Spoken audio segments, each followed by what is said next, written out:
Hi viewers, இன்னைக்கு நம்ம பீஸா sauce எப்படி பண்றதுன்னு பார்க்கலாம். இந்த சாஸ் பண்றதுக்கு நான் 4 பழுத்த தக்காளி எடுத்து வச்சிருக்கேன். தக்காளி நல்லா பழமா இருந்தா தான் சாஸ் வந்துட்டு நல்லா ஸ்வீட்டா வரும். எடுத்துட்டு இந்த தக்காளி எல்லாத்தையுமே வந்துட்டு ஒரு எக்ஸ் மாதிரி ஒரு ஸ்லிட் போட்டு வச்சுக்கோங்க. 4 தக்காளியிலையுமே இந்த மாதிரி நான் போட்டுக்கிறேன். இது எதுக்குன்னா இதை நம்ம பாயில் பண்ண போகிறோம். பாயில் பண்ணி முடிச்சதுக்கப்புறம் ஸ்கின்னை ஃபுல்லாக பீல் ஆஃப் பண்ணிடுவோம். ஸோ அப்போ பீல் ஆஃப் பண்ணும்போது இது எடுக்கிறதுக்கு ஈஸியாக வரும். ஸோ அதுக்காக தான் நம்ம இந்த கட் போட்டு வச்சுருக்கோம். இப்போ ஒரு பேன் எடுத்துக்கலாம். எடுத்துகிட்டு அதில் வந்துட்டு கொஞ்சம் நல்லாவே தண்ணி ஊற்றிட்டு இந்த 4 தக்காளியும் ஒரு 10 minutes பாயில் பண்ண விடலாம்.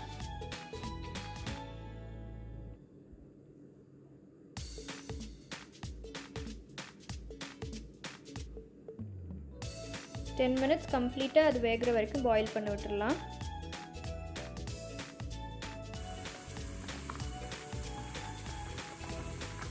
இது கூட வந்துட்டு நம்ம ஒரு சின்ன பீஸ் கேப்சிகமும் ஒரு 6 பல்லு பூண்டும் எடுத்துக்கலாம். அப்புறம் ஒரு 3 ஸ்பூன் சுகரும் ஒரு 1/2 ஸ்பூன் சால்ட்டு இதெல்லாம் தான் எடுத்துக்க போகிறோம். இப்போ இந்த தக்காளி நல்லா வெந்துருச்சு 10 minutesக்கு அப்புறம். இப்போ இதை எடுத்து ஒரு கோல்டு வாட்டரில் போட்டு வச்சிடலாம்.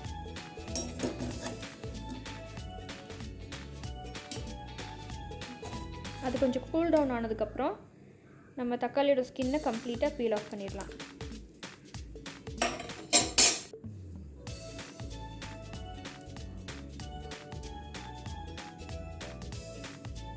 இதை பீல் பண்ணி முடிச்சதுக்கப்புறம் நம்ம எடுத்து வச்சுருக்கிற பூண்டு பல் இருக்கு இல்லையா, அதை வந்து பொடி பொடியாக நறுக்கிக்கலாம்.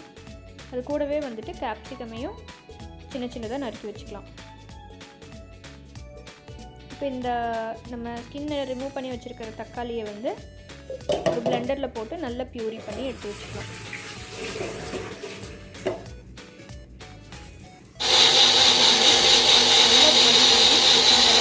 இந்த மாதிரி ரெடி பண்ணி வச்சுக்கலாம்.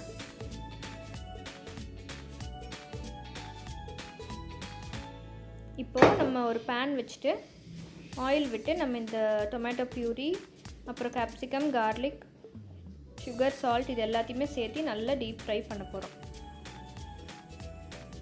ஃபர்ஸ்ட் கொஞ்சமாக ஆயில் விட்டுக்கலாம்.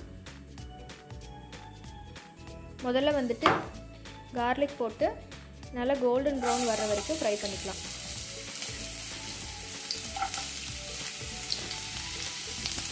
அதுக்கப்புறமா கேப்சிகம் ஆட் பண்ணிக்கலாம்.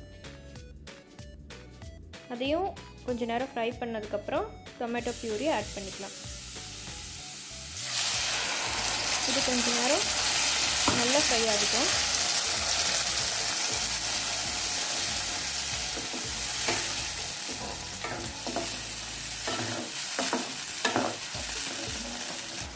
இது கொஞ்சம் நேரம் ஃப்ரை ஆனதுக்கப்புறம் நம்ம சால்ட்டையும் ஆட் பண்ணிக்கலாம்.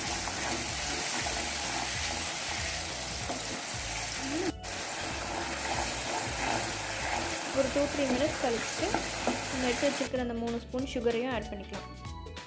சுகர் ஆட் பண்ணதையுமே உங்களுக்கு கலர் நல்ல டிஃப்ரென்ஸ் தெரியும். ஏன்னா அந்த சுகர் கேரமலைஸ் ஆனதையுமே வந்துட்டு அந்த சாஸ் வந்துட்டு கலர் மாறிடும்.